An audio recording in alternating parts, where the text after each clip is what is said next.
Sa pagtatapos ng araw, ang bida ay muling nag-push up, sa pagkakataong ito ay 30 dahil tinukso siya ni Takagi ng 30 beses sa isang araw. Sa isa pang umaga pagkatapos ng klase, habang sina Nishikata at Takagi ay naglalakad pauwi, nagkomento siya na mukhang mas tono siya. Dahil dito, namula ang pangunahing tauhan, dahilan para pagtawanan siya ni Takagi. Tinanong ni Nishikata kung bakit niya ito tinutokso ng labis, na sinagot niya na gustong-gusto niya itong panunokso dahil nakakatuwa ang mga ekspresyon nito. Sa isang bagong tagulan, napansin ng ating bida na hindi siya dinala ni Takagi ng payong, kaya hindi siya nagdalawang isip na asarin siya. Sa kasamaang palad, bumalik ang kanyang biro habang itinuturo ni Takagi na bagaman hindi siya nagdala ng sarili niyang payong, mayroon siyang isa na maaari niyang ibahagi sa kanya. Ibig sabihin, obligado na ngayon ang ating bida na maglakad pauwi kasama si Takagi habang hawak ang payong.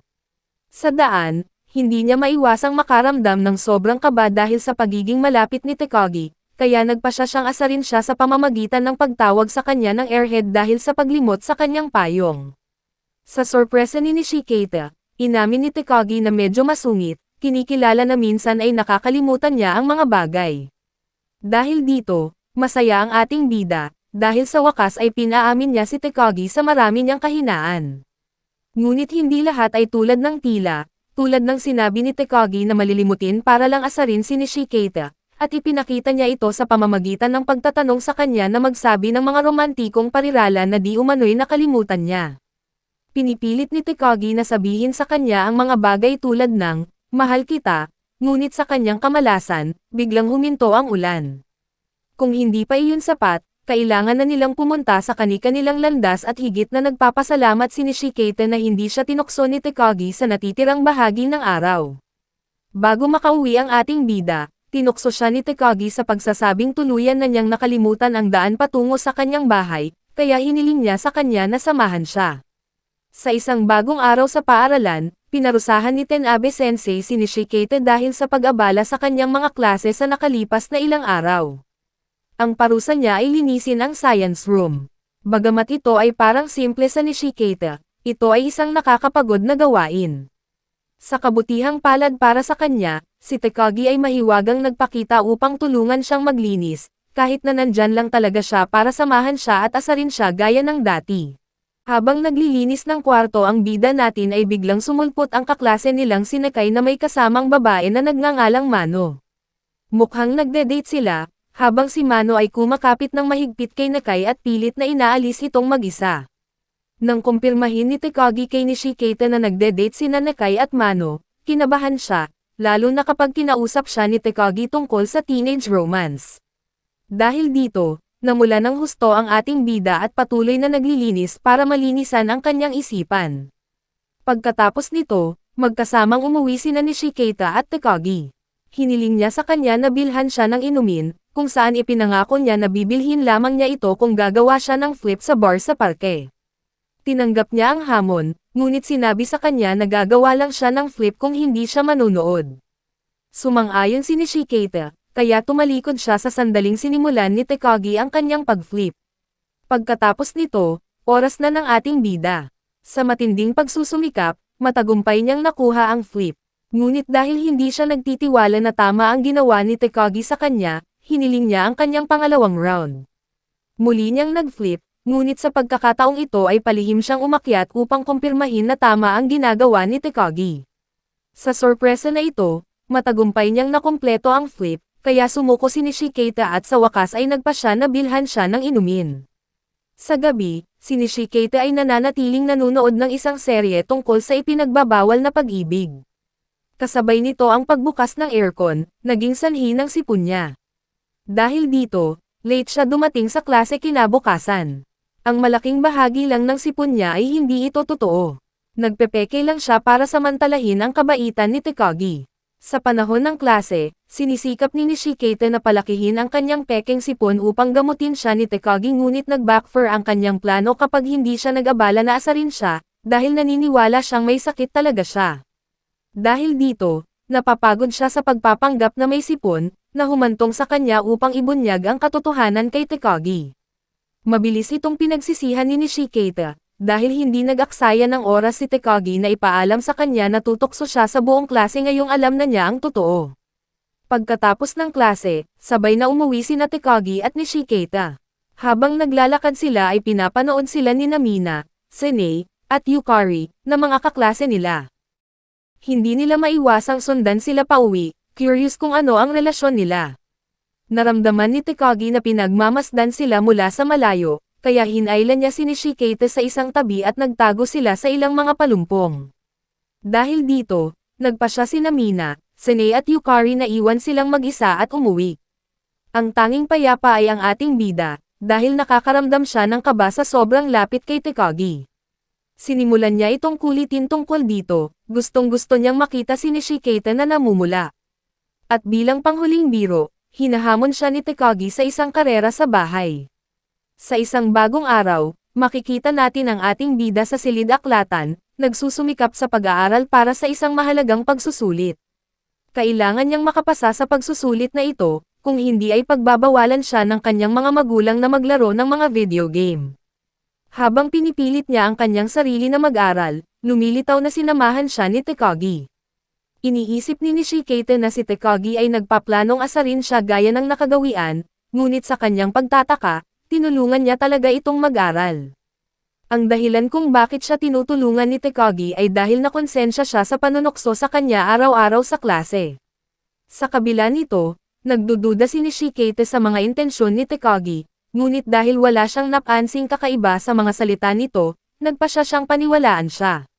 Makalipas ang ilang oras, habang naglalakad sila pauwi, pinasalamatan siya ni Nishiketa sa pagtulong sa kanya sa pag-aaral, na inamin na hindi niya akalain na tutulungan siya nito ng ganoon.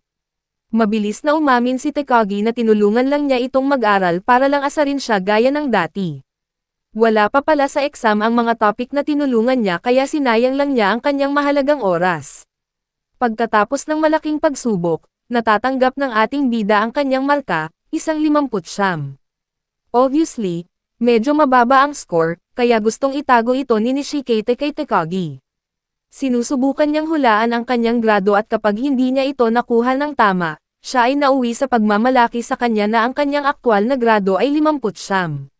Dahil dito, ang guro ng matematika ay pumasok upang pagsabihan siya sa pagkagambala sa kanyang mga kaklase. Pagkatapos, hiniling sa kanya ni Takagi na hulaan ang kanyang marka sa pagsusulit sa matematika. Sigurado si Nishiketa na naka-score siya sa pagitan ng 72 at 79 na puntos. Sa loob ng saklaw na ito, kumpiyansa siya na ang kanyang marka ay 72 bilang kanyang reaksyon nang sabihin niyang binigay ito ng numerong ito.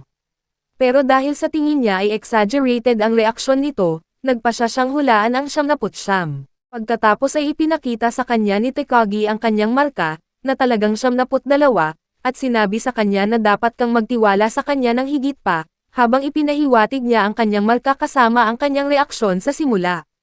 Kinabukasan, bumili si Nishiketa ng manga mula sa kanyang Forbidden Love series. Paglabas niya ng tindahan, nasalubong niya si Takagi. Tinanong niya siya kung ano ang binili niya, at nagsisinungaling siya na nagsabing bumili siya ng mga magazine ng soccer. Sinubukan niyang umalis upang maiwasan ang higit pang mga tanong, ngunit sa kasamaang palad para sa kanya, nagpa siya itong sundan siya.